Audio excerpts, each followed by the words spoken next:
Programang ito ay rated SPG. Striktong patnubay at gabay ng magulang ang kailangan. Maaaring may masiselang tema, lengguwahe, karahasan, sexual, horror o droga na hindi angkop sa mga bata.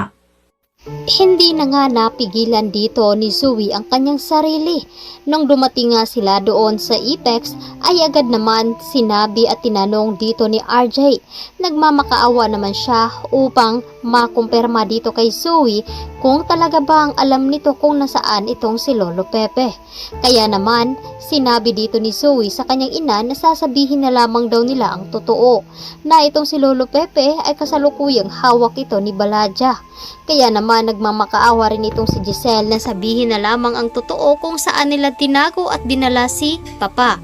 Agad naman nagulat itong si Moira dahil hindi niya inaasahan na magsasalita naman itong si Zoe dito kila RJ at Giselle. Samantalang muli na namang kinausap ni Carlos itong si Annalyn at pinapagalitan na naman niya ito dahil masyado nga daw itong nangingialam sa problema dito ng kanyang lolo. Agad naman sumagot si Annalyn na gusto lamang niyang alamin kung ano ba talaga ang nangyari dito sa kanyang lolo dahil hindi niya ito matatanggap kapag may masamang nangyari dito. Agad naman sinabi dito ni Carlos na hindi nga daw sa pangingialam dahil nga intribida nga daw ito at bida-bida. Kaya muli na namang pagdududahan ni Annalyn kung bakit ganun na lamang ang reaksyon dito ni Carlos sa kanya, na ngayon ay pinag-uusapan naman nila itong si Zoe. Matapos nga kausapin ni Zoe itong si Lolo Pepe ay agad naman itong pinapagalitan dahil matagal na palang alam dito ni Zoe na hindi siya anak dito ni RJ. Narinig naman dito ni Lolo Pepe ang mga sinasabi nito. Humihingi naman ng kapatawaran itong si Zoe dito kay Lolo Pepe, ngunit hindi niya daw ito mapapatawad at pagdudusahan nilang dalawang mag-ina ang ginawa nila sa kanya. Kaya naman muling kinausap ni Moira itong si Zoe at sinabi na ibababalik na lamang sila doon upang magiging normal ang kanilang buhay. At doon nga nila iiwan itong si Lolo Pepe. At ito namang si Zoe ay labis ang nasaktan at napapaiyak na lamang. Samantala sa bahay naman nila Carlos ay patuloy pa rin sa pagkain nitong si Harry at Regan.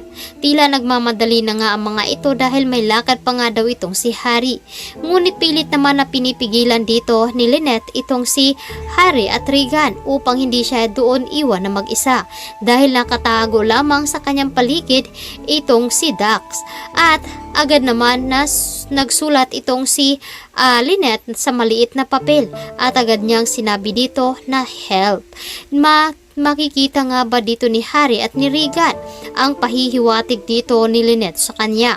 Samantalang kumikilos pa rin naman itong si Dax at natatakot baka mahuli nga daw sila dahil hindi naman nagpapapigil itong si Regan at si Harry. Matapos nga makapag-CR itong si Harry at sinabi naman dito at humingi ng pasensya kay Lynette.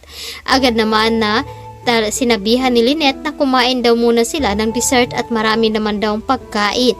Kaya naman kumain naman ang mga ito at naiinis naman itong si Dax at ang isa pa nitong kasama dahil baka mapurnada na naman ang kanilang plano at hindi na sila makapagnakaw pa ng pera.